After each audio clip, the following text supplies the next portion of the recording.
મારી સામે શું જુએ છે? શું થયું કે? કઈ નહીં, હમણાં કિંજલ બહારથી આવી, એનો ચહેરો સાવ ઉતરી ગયો હતો. જમવાનું પૂછ્યું તો કંઈ જવાબ ના આપ્યો ને સીધી જ એના રૂમમાં ચાલી ગઈ. કહું છું, મને ખબર છે કે તમે આ બધી વાતમાં બહુ નથી માનતા, પણ છતાંય હું કંઈ કહું તો આ વખતે મારી વાતને કાને ધરશો? પણ વાત શું છે એ તો કે. એટલે અત્યારે ભાદરવો મહિનો ચાલે છે ને, પિતૃપક્ષ, અને આમ પણ આપણે ત્યાં આ દિવસોને ભારે કહેવામાં આવે છે. અને જે રીતે આપણા ઘરમાં એક પછી એક દુર્ઘટનાઓ થઈ રહી છે, તો મને એવું લાગે છે કે ઘણીવાર પિતૃદોષ નડતો હોય ને તો પણ આવું બને. બોલ, સાંભળું છું. ના એટલે તમારા બાપુજીના ગયાની તમે જે રીતે વાત કરી હતી ને, મકર સંક્રાંતિનો એ દિવસ હતો, અને સંક્રાંત તો આમ પણ મૃત્યુના પડઘમ પાડતી આવે, અને બાપુજી જે રીતે અગાસીમાંથી નીચે પડી ગયા હતા એટલે અપમૃત્યુ. મને લાગે છે કે જો આપણે પિતૃદોષ નિવારણ કરી બાપુજીના નામનું પિંડદાન કરીશું, કદાચ આપણે એમના ઋણમાંથી મુક્ત થઈ જઈશું. આ તો તમે જો હા કહેતા હો તો. હા, શું છે કે બાપુજીની તિથિ આવી રહી છે ને, બાપુજીના નામની પૂજા વિધિ, એટલે સમજી રહ્યા છો ને તમે? ઠીક છે, મારી બે શરત છે. હા, મને મંજૂર છે. અરે પણ સાંભળ તો ખરી, ઉતાવળી શેની થાય છે આટલી? મારી પહેલી શરત છે, આ પૂજા વિધિ બાબતે બાને જાણ કરવાની નથી. શું? બસ, જો જાણ કરી તો યાદ રાખજે, આ પૂજા વિધિ અહીં જ ભૂલી જવાની. અરે પણ અને મારી બીજી શરત, આ પૂજા વિધિ મારા વતી મારી દીકરીઓ કરશે.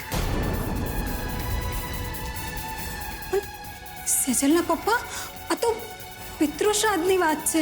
મારે જે કહેવાનું હતું મેં તને કહી દીધું મીરા.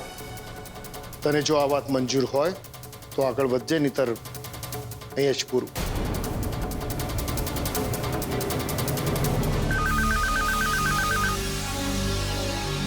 બાપા, અડધી રાત્રે કોણ નવરું પડ્યું ફોન કરવા? મારા કાનુડાનો જશે એ મારી આમ જોજે. હેલો, કોણ બોલે છે ભાઈ? ઇન્સ્પેક્ટર શર્મા બોલું છું. આ રાહુલ ભટ્ટનું ઘર છે? હા, રાહુલનું જ ઘર છે ભાઈ સાહેબ. બોલો ને સાહેબ, મારા કાનુડાને કઈ ખબર અંતર મળ્યા? તમારા કાનુડાના ખબર આપવા માટે જ ફોન કર્યો છે. પેલા કહો, રાહુલ ભટ્ટ ઘરે છે? અરે રાહુલ એવો ક્યાંથી ઘરે હોય ભાઈ સાહેબ? આ તમારા પોલીસડાઓના ડરને કારણે બિચારો ઘરમાંથી ભાગી ગયો છે.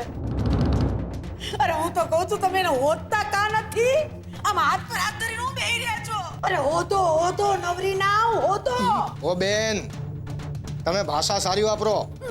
તમે રાહુલ ભટ્ટના પિતા રાઘવ ભટ્ટને ફોન આપો. રાઘવ ભટ્ટને કેમ? મારી હારે વાત કર. હું ભવાની રાહુલની દાદી બોલું છું, મારી જોડે વાત કર. જો મેટર બહુ સિરિયસ છે, એટલે મારે રાઘવ ભટ્ટ સાથે જ વાત કરવી છે. તમે એમને ફોન આપો પ્લીઝ. મારી સાથે વાત કરવી જ ને તો આપો, ને ક્યારના વાત કરે રાખો. હા ઇન્સ્પેક્ટર સાહેબ, હું રાઘવ ભટ્ટ બોલું છું. રાહુલ મારો જ દીકરો છે. બોલો ને, એને કઈ ખબર મળ્યા સાહેબ? ખબર તો નથી મળ્યા, પણ અમને એક લાશ મળી છે.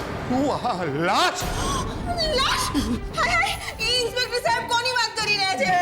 ફોન મને આપતો. એ કોટાડીના પેટનો શું બોલી રહ્યો છે? ફોન મને આપો. અરે શાંતિ રાખો ને બેવ જણો. રગના શાંતિ કેમ ની રે બાપા? ફોન મને આપ. હું નવરા કર્યો છું, ઉતરાડો લઈ નાખું. લાવ. અરે મૂંગારો બેવ જણા. અહીંયા મને સાંભળતો હતો. હા, માફ કરજો ઇન્સ્પેક્ટર સાહેબ.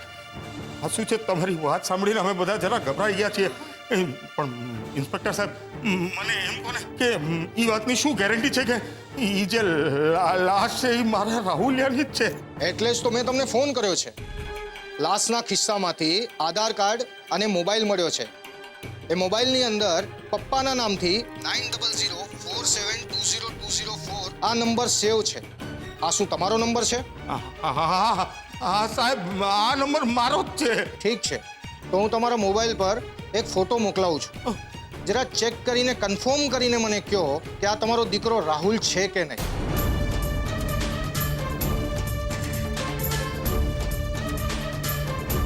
હા સાહેબ, મારા હાથમાં જ છે ફોન. એમને એમ કહ્યું કે એ ફોટો મોકલાવે છે. એ ફોટો આપણા રાહુલનો છે કે નહીં જોઈને કહેવાનું છે એમને.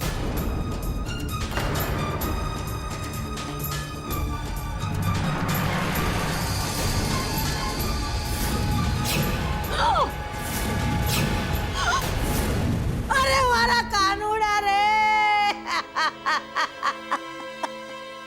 અરે મારો કાનજી, મારો લાલો રે, એ મારી બાવડી તે મને કેમ ન બોલાવી લીધી ઉપર?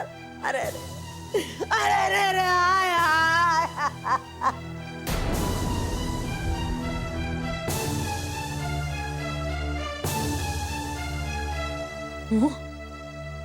સપનું હતું?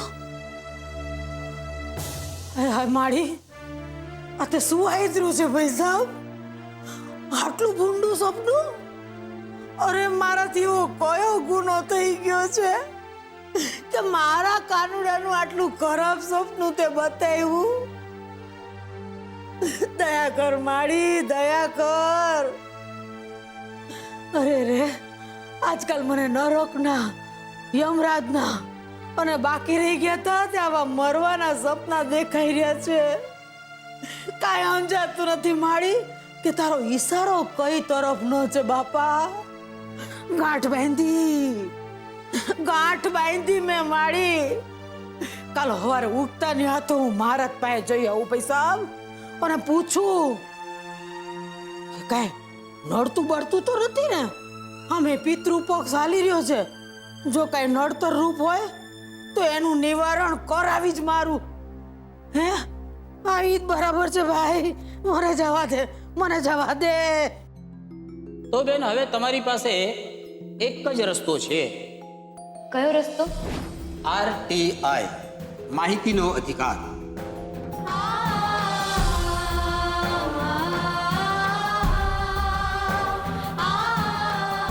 આ જ એક રસ્તો છે તમારી પાસે, અને આ બધા જવાબ મળે એટલે સહેલાઈથી તાળો મેળવી લેજો કે આ બધાની પાછળ કોનો હાથ છે. હા, ભૂલ થઈ ગઈ. નેક્સ્ટ ટાઈમ આવું નહીં થાય. હવે નેક્સ્ટ ટાઈમ આવું બનશે જ નહીં, કારણ કે ગઈકાલે અમારી ક્લબમાં ટ્રસ્ટીઓની મીટિંગ હતી.